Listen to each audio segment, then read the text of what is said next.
주보 안에 설교약 보시면서 함께 하나님 말씀 들으시겠습니다. 요한복음을 통하여 성령에 관한 세 번째 말씀입니다. 그래서 성령에 관해서는 오늘 마지막으로 말씀드리려고 그래요.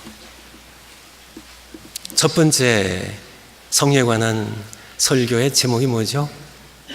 거듭나게 하신 성령. 다 잊어버리시지 않으셨나요? 지난주일은요, 증거하시는 성령. 오늘은 성령을 받으라. 예수님께서 십자가에 못 박혀 죽으신 후에 제자들은 말씀에 보니까 19절에 보니까 두려워하여, 예수님을 잡아 십자가에 처형한 유대인들이 두려웠어요. 세상이 두려웠어요. 두려워하여 모인 곳에 문들을 닫았더니 그들은 두려웠습니다. 여러분 가운데도 두려운 분이 계신가요? 두려우신가요? 세상이 두려우신가요? 암이나 죽음이 두려우신가요? 실직이 두려우신가요? 뭐가 두려우신가요? 제자들에게 예수님 부활하신 후에 나타나셔서 처음 하신 말씀이 뭔가요? 너희에게 평강이 있을지어다. 다시 두 번째 말씀하셨습니다. 너희에게 평강이 있을지어다. 여러분들에게도 평강이 있기를 바랍니다. 예수님께서 하신 말씀에 평안하라고, 평안하라고. 요한복음 16장 33절에 보면 십자가의 죽음을 앞두고 예수님께서 제자들에게 하신 말씀입니다. 너희가 세상에서 환난을 당하지만 담대하라고, 내가 세상을 이겼다고. 예수님께서 세상을 이기셨습니다. 예수님께서 주시는 평안을 누리시기 바라요. 두려움을 떨쳐버리시고요. 예수님 말씀하십니다. 평강이 있을지어다. 두 번째, 이어서 예수님 하신 말씀입니다. 21절에 보면 두 번째 너희에게 평강이 있을지어다 말씀하시고서 바로 아버지께서 나를 보내신 것 같이 나도 너희를 보내노라 말씀하셨습니다. 주보의 설교의 두 번째, 보내시는 하나님 아버지세요. 창조주 하나님께서는 고통당하는 백성들, 그의 잃어버린 백성들을 찾기 와요, 구원하기 와요. 끊임없이 그의 종들을 보내시는 하나님이셨습니다. 아브라함을 갈대아 우르에서 보내셨어요. 너는 본토 친척 아비집을 떠나 내가 네게 지시할 땅으로 가라고 말씀하세요. 하나님께서는 요셉을 보내셨습니다.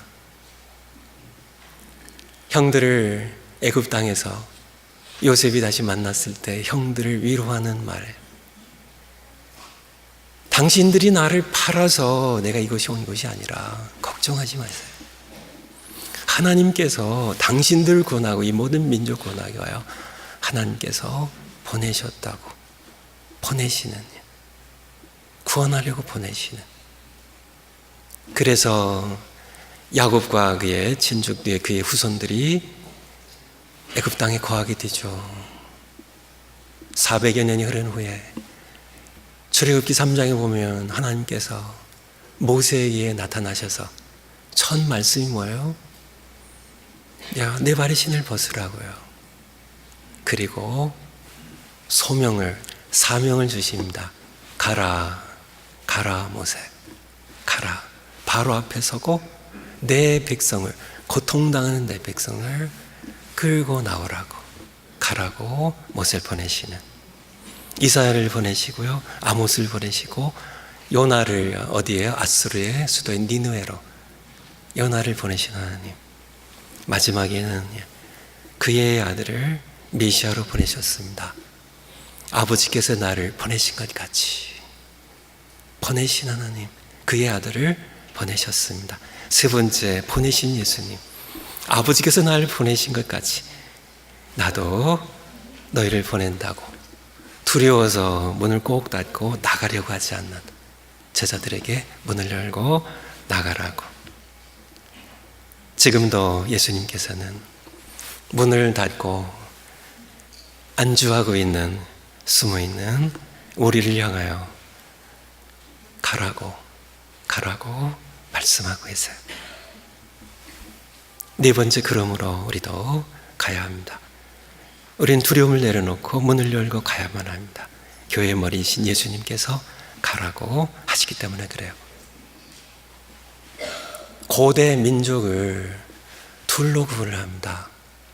고대 민족을요.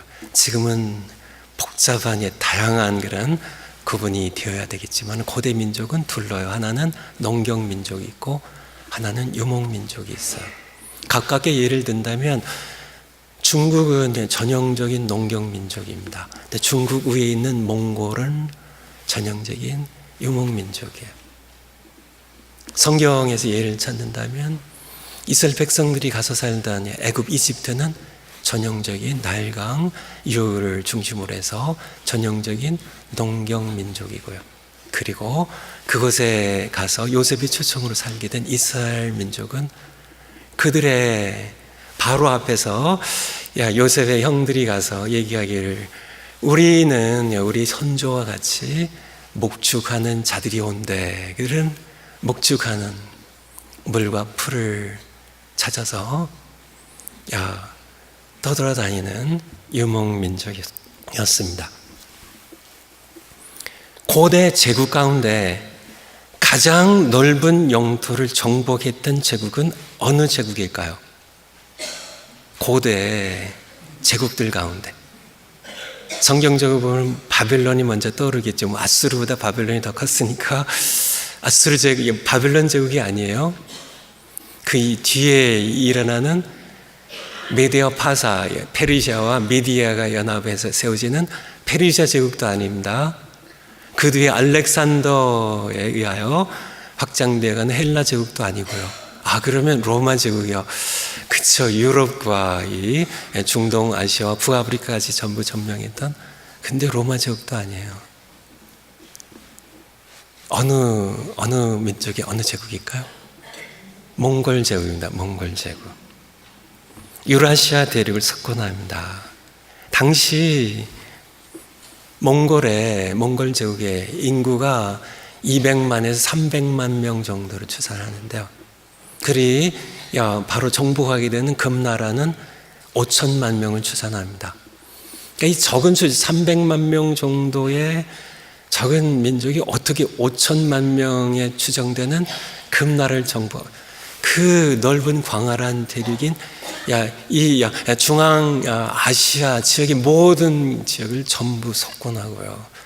페르시아가 점령했던 땅들을 석권하고 터키까지 점령하고 이 동유럽까지 이 지역까지 유라시아 대륙을요. 그리고 이 아시아 쪽으로는 이제 황하강 남쪽에 있던 남송까지, 송나라의 남송까지, 그래서 중국을 통일시키는,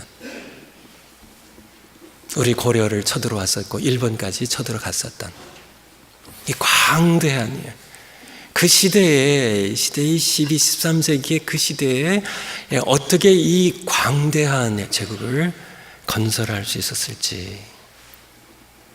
그런데 이 몽골 제국의 전성기를 이룬 사람은 징기스칸 자신이 아니라 징기스칸의 손자이고 몽골 제국의 5대 칸인 쿠빌라이 칸입니다. 이 쿠빌라이는 그런 예언을 남기고 죽었다 그래요. 우리 몽골의 후손들이, 우리 후손들이 비단 옷을 입고 벽돌집에 살게 되면 우리 제국은 망할 것이라고. 그리고 그 예언대로 그의 후손들은 비단 옷 입고 벽돌집 살았고요. 그리고 그 제국은 망했습니다. 원래 몽골족은 말씀드린 것처럼 유목민이에요. 전형적인 몽골의 초원에 물과 풀을 찾아서 양떼를 끌고 조랑말 타고 다니면서 게르라는 천막에서 살던, 벽돌집이라는 천막에서 끊임없이 떠돌면서 양떼와 함께 떠돌던 유목민족입니다. 그들이 유목민에서 정착민이 되는 순간, 벽돌집 있고 비단옷 입고 사는 순간, 정착민이 되는 순간 우리 제국은 망할 것이라고 그 예언대로 그렇게 되었습니다. 또 하나의 유명한 유목민족을 좀 소개해 드리려고 그래요. 어떤 유목민족이 또 여러분들에게 아주 잘 알려진 유목민족이 어떤 민족일까요?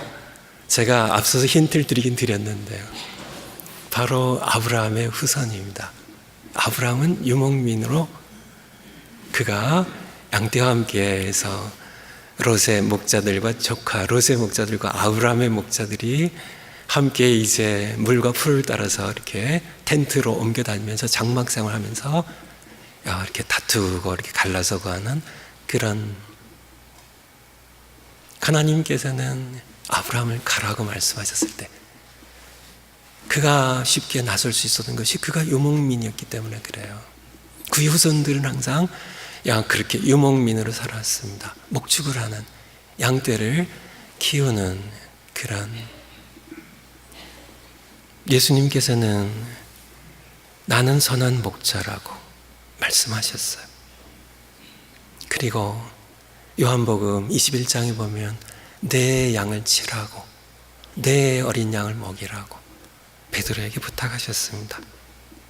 11명으로 시작한 그런 교회라는 우리의 믿음의 조상 아브라함은 그 성격이 유목민족입니다. 교회는 유목민족이 되어야 돼요. 예수님 말씀하십니다. 가라고. 정착민이 되지 말고 유목민이 되라고. 가라고. 아버지께서 나를 보내신 것처럼 너희도 가야 된다고, 가라고 말씀하고 계세요. 제가 참 바보스럽습니다. 그래서 아직도 성지순례를 못했어요.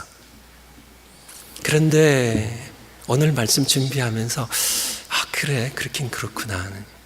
예수님께서는 결코 성지순례로 오라고 말씀하시지 않으셨습니다. 가라고.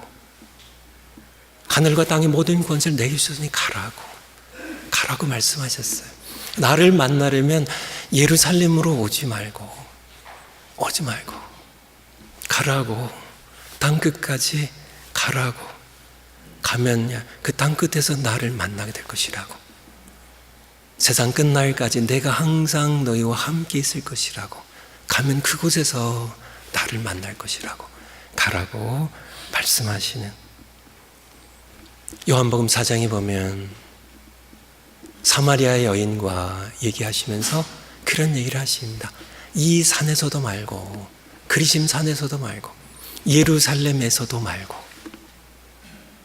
아버지께 참으로 예비하는 자들은 이제는 어디에 가든지 가서 그곳에서 신령과 진정을 예비하면 그곳에서 하나님께서 그 예배를 받으시고 거기에 내가 함께 할 것이라고 가라고 말씀하셨습니다. 교회는 가기를 멈추면 교회는 가는 교회가 되어야 됩니다.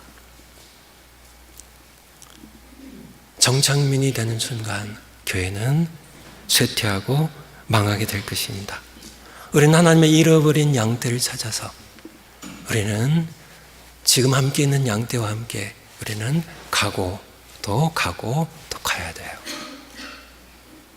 가지 않으면 우리가 두려워서, 세상이 두려워서요, 문을 닫고 제자들처럼 정착민이 되어버린다면, 비단옷 입고 벽돌집 입고 그 안에 숨어서 안주한다면 교회는 망할 것입니다. 우리는 가야만 살 수 있어요. 제가 동부에서 공부를 할 때 교회사를 전공하신 교수님 한 분이 저에게, 저의 친구이기도 하고 선배이기도 한, 저에게 그런 얘기를 해주셨습니다. 스코틀랜드 우리 장로교단은 존 낙세에서 스코틀랜드, 영국 북부에는 스코틀랜드에 시작이 됐습니다. 근데 그 왕성하던 스코틀랜드의 장로교회가 지금은 완전히 쇠퇴하고 거의 망할 지경이에요. 수많은 교회 예배당들이 술집으로 팔려가고 모스크로 팔려가고 있습니다. 그런데 언제 우리 스코틀랜드의 그 왕성하던 스코틀랜드 장로교회가 언제부터 그 절정에 쇠퇴하기 시작했을까? 여러 다른 이유들을 이해할 수 있겠지만은 이분이 저에게 하신 말씀은 이런 얘기입니다. 그 당시에 100년 전, 200년 전에 스코틀랜드 교회는 선교를 왕성하게 했어요. 주로 북아프리카에 선교사들을 많이 보냈습니다.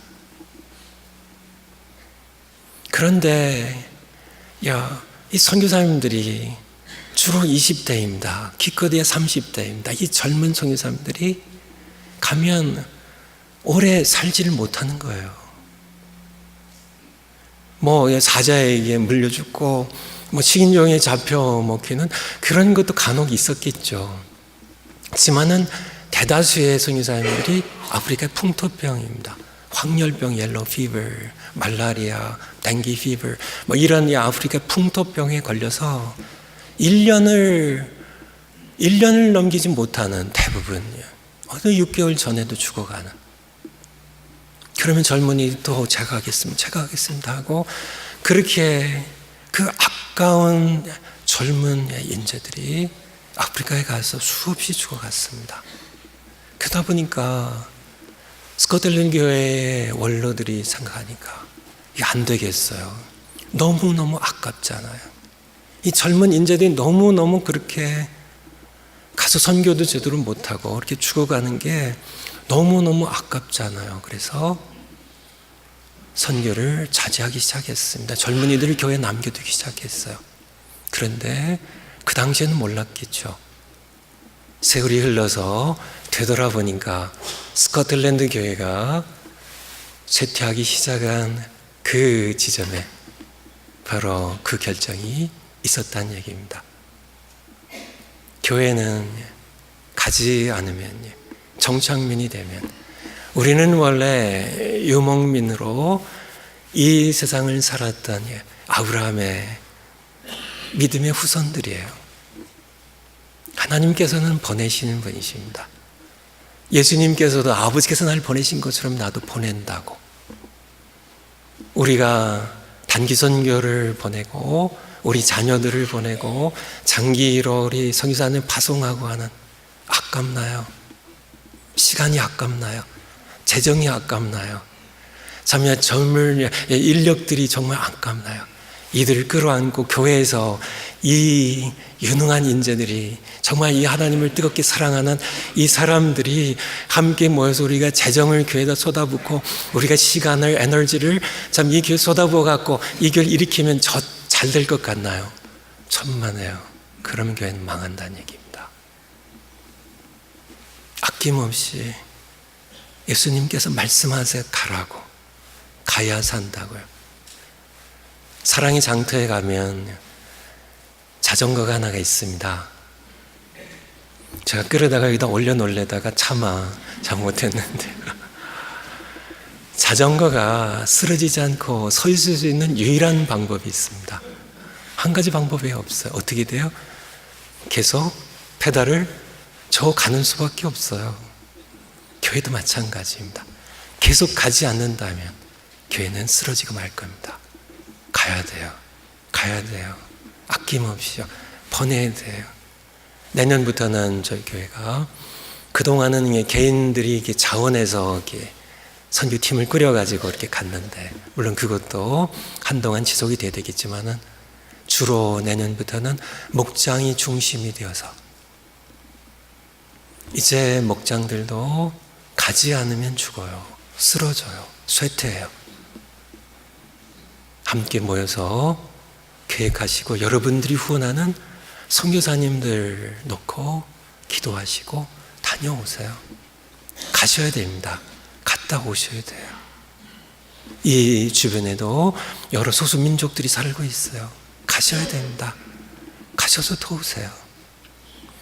모여서 우리 교회를 아니요, 그냥 가세요. 가셔서 섬기세요. 섬기세요. 시간을 아까워하지 말고, 재정을 아까워하지 말고요. 약한 교회들 우리 주변에 있습니다. 가서 섬기세요. 다 하나님의 교회고 우리 아버지 교회이고 다 우리 교회입니다. 가셔야만 삽니다.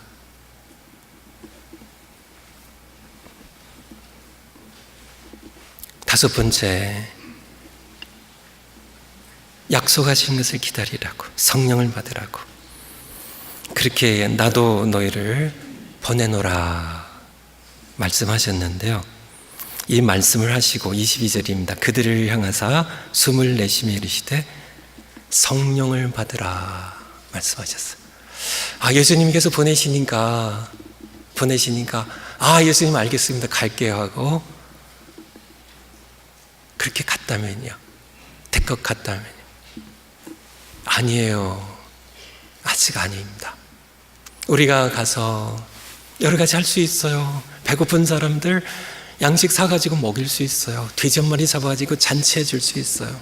옷가지 갖다 나눠줄 수 있어요. 의약품 가지고 치료해 줄 수 있어요. 침도 놔줄 수 있어요. 영어도 가르칠 수 있어요. 여러 가지 할 수 있어요. 하지만은 그게 전부입니다. 더 이상 할 수 없어요. 성령이 함께 계시지 아니하신다면, 성령께서 역사하지 않는다면, 죽은 영혼을, 죄로 말미암아 죽은 영혼을 살려서 예수님 믿고 거듭나게 할 수는 없다는 얘기입니다. 그런 것 없이도 우리가 그냥 가서 헐벗은 아이들, 공부 못하는 아이들 학용품도 사주고 오고, 아이들이랑 놀아주고 가서 이렇게 여러 가지 해주고 올 수 있죠. 먹여주고 할 수 있죠. 그것도 나름대로 보람 있는 그러한 것이겠지만 우린 거기서 머물 수는 없어요. 그것도 의미 있는 선교를 하고 그렇게 하고 돌아올 수는 없어요. 우리는 그들을 예수님께로 인도해야만 돼요. 지난 주일 설교 제목처럼 증거하신 성령이 없으시면 그들이 예수를 만날 수가 없어요. 그래서 우리는 가기 전에 나도 너희를 보내노라 하시고 이어서 하신 말씀, 이 말씀을 말씀하시고 이어서 하신 말씀입니다. 제자들을 향하여 숨을 내쉬며 말씀하시기를 성령을 받으라고. 누가복음 24장에 보면 제자들에게 풀하신 후에 이제 죄사함을 얻게 하는 이 회개의 복음이 이제 예루살렘에 시작돼서 전 세계로 퍼져나갈 텐데 바로 너희가 내 증인이라고. 그렇지만은 너희가 이 성에 유하며 아버지의 약속하신 것을 기다리라고. 이로부터 능력을 입힐 때까지 기다리라고. 사도행전 1장에 가면 너희가 몇 날이 못 되어 성령을 세례를 받을 것이라고. 8절에 보면 성령이 너희에게 임하시면, 오직 너희에게 성령이 임하시면 권능을 받고, dynamis, power입니다. 예루살렘부터 시작해서 가라고. 사마리아로요, 유대로요, 온 유대로요, 땅끝까지 가라고. 내가 그 땅끝에서 너희와 함께 할 거라고.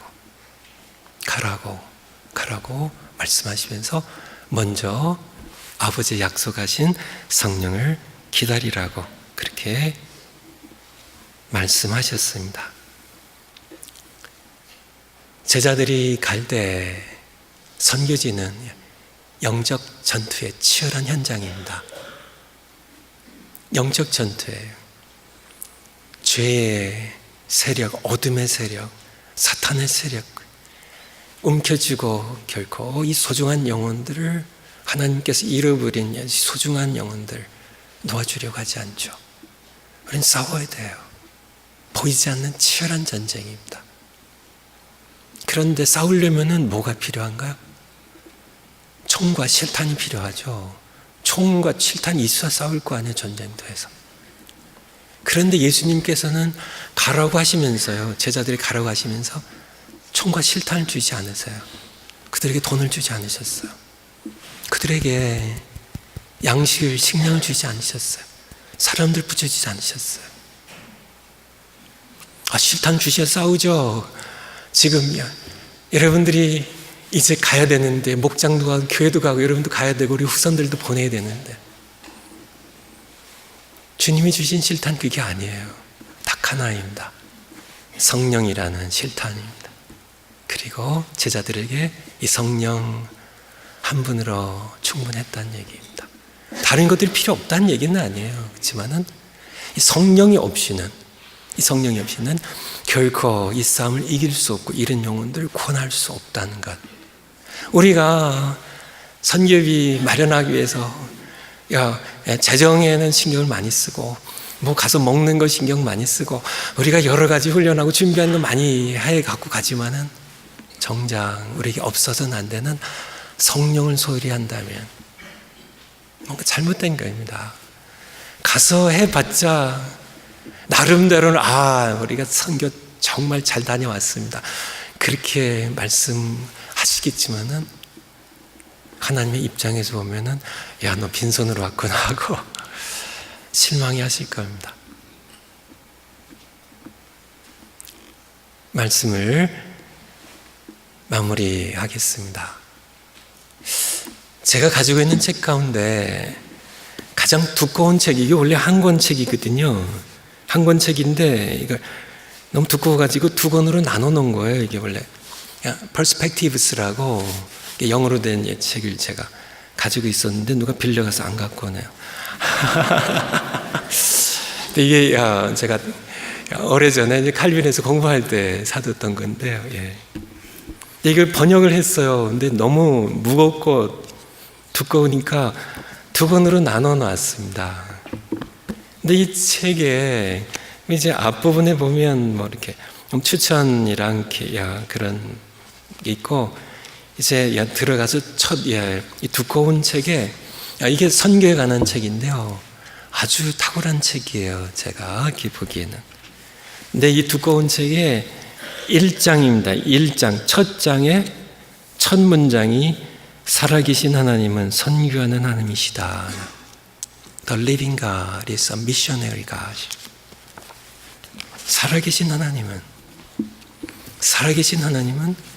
선교하신 하나님이시래요. 그의 잃어버린 영혼들, 그를 떠난 영혼들, 그 없이 살아가는 그러한 영혼들을 구원하기 위하여 보내신 하나님이십니다. 예수님께서는 보내심을 받아 이 땅에 오셔서 우리를 보내고 계세요. 교회는 정착민이 돼서는 안 됩니다. 여러분 자신 한 분 한 분도 정착민이 된 순간 여러분 고인물처럼 여러분의 신앙은 쇠퇴하기 시작할 겁니다. 목장은 이제는 가정교회로 보내고 가고 가는, 여러분도 가시고 목장이 함께 가시고 그리고 자녀들과 함께 가야만 돼요. 우리는 정착민이 된 순간 우리는 유목민으로서의 교회예요. 가야 되는 교회예요. 멈추는 순간 자전거 쓰러지듯이 우리는 쓰러지고 말 것입니다. 가셔야 돼요. 우리 하나님은 보내신 하나님이세요. 예수님께서는 교회의 머리로 그의 교회를 보내고 계세요. 오라고 하시지 않으셨습니다. 예루살렘으로. 가라고 말씀하셨어요. 내가 거기서 너희와 함께 너희를 만나고 너희와 함께 할 것이라고. 이 시간에 함께 잠시 합심해서 기도했으면 좋겠습니다. 오늘 말씀 기억하시면서요. 세상이 두려워서 문을 닫고 계신가요? 정착민이 되셔서 안주하고 계신가요? 여러분의 신앙은 쇠퇴하고 있을 겁니다. 정말 우리 교회가 우리 교회 하나 잘 세워보려고 재정을 우리 교회로 다 모으고 모든 그런 이 인력들, 맨파워들, 이 젊은 아까운 인재들을 교회에 끌어안고 교회를 잘 세워보려고 한다면 우리 교회는 망할 것입니다. 가야 돼요. 아낌없이 보내야 돼요. 정말 아까운 인재들을 보내야 돼요. 가면 우리 교회는 살 겁니다. 우리의 자녀들을 보내고 우리도 함께 가고요. 그런 교회 될 수 있도록, 그런 목장 될 수 있도록 이제 가겠습니다. 그런 기도 이 시간에 함께 하나님께 합심해서 기도하시겠습니다.